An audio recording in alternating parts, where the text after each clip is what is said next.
I'm Matt Bunger. I'm the State Grazing Land Specialist with the Natural Resources Conservation Service, stationed out of Champaign, Illinois.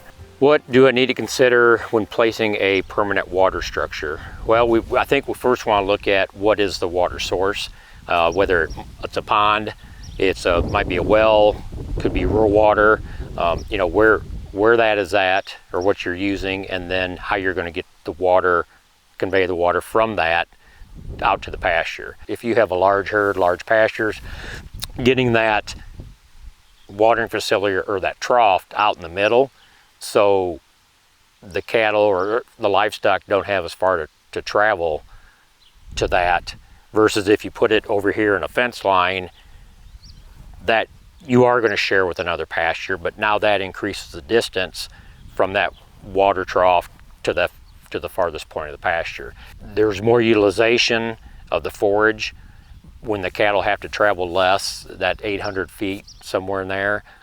In some cases, even less of a distance, that there's a lot of change in topography.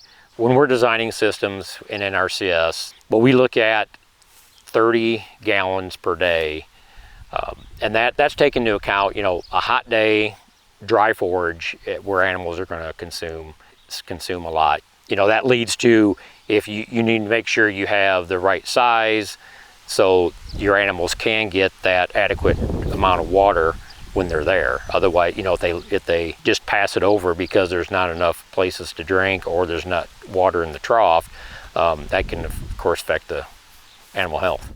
Grant Bowman, part of Bowman Family Farms, located in Vienna, Illinois, and we're a grazing operation consisting of cow-calf, pairs, grass-finished beef, and then also developing breeding stock.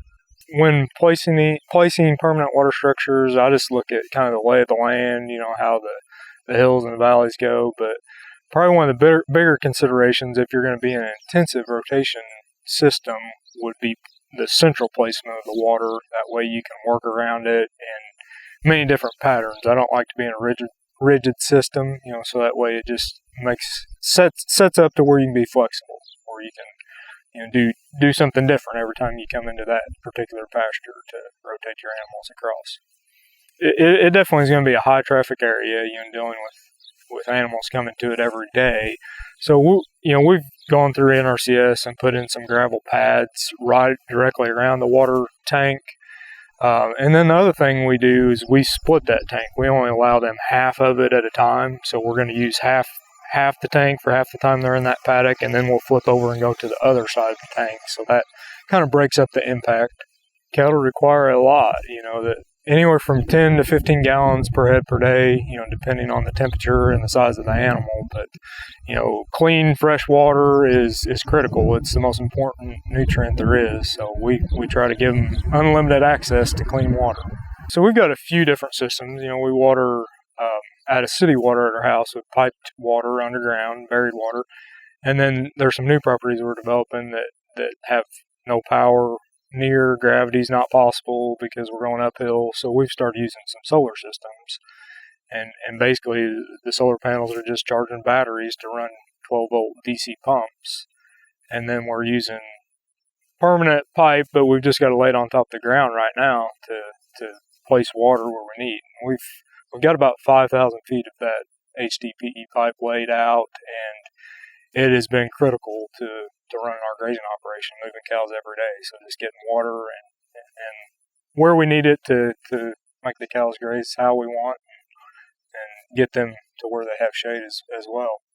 If we don't protect that trough, it can lead to basically you're going to have a hole end up being there, which it would end up being a kind of a mud pit, you could say.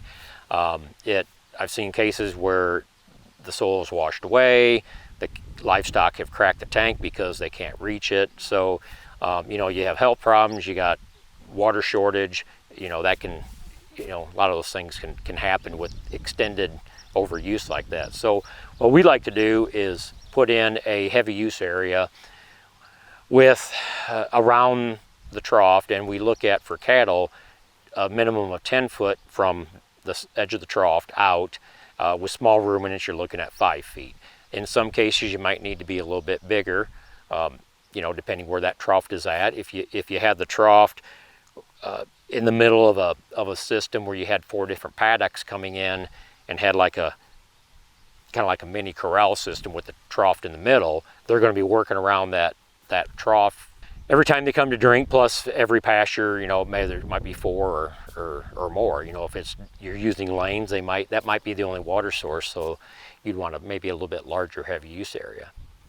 Now if you're in a grazing rotation where you're going to be moving the tank, say every day or 2, you could not worry about that heavy use area. But as long as you're moving every 1 or 2 days, you'd be all right. Then as long as when you come back to that pasture again, you're going to set that trough in another location. Our water systems we're checking daily. Most of them are set up on a float, and they rarely fail. But you know, being hot, especially it's been the last week or 2, you know, when it's 95 degrees and cattle go without water for a day, you're getting in some serious situations. So we're checking it every day, and we're out there with them every day. So we'll just drive by, check the water, make sure everything's good. On days like this, you probably ought to be out checking daily, especially after storms. You know, the power goes out. If it's not at your homestead, you know, check with other folks see if the water or electricity went out down the road. Of course, that's if you have a pumping system. If you have some type of gravity flow system, such as a pond, you know, that's one source that you're not going to have to really worry about as often if you have that on that gravity flow system. Or maybe it might be a spring development, something like that as well.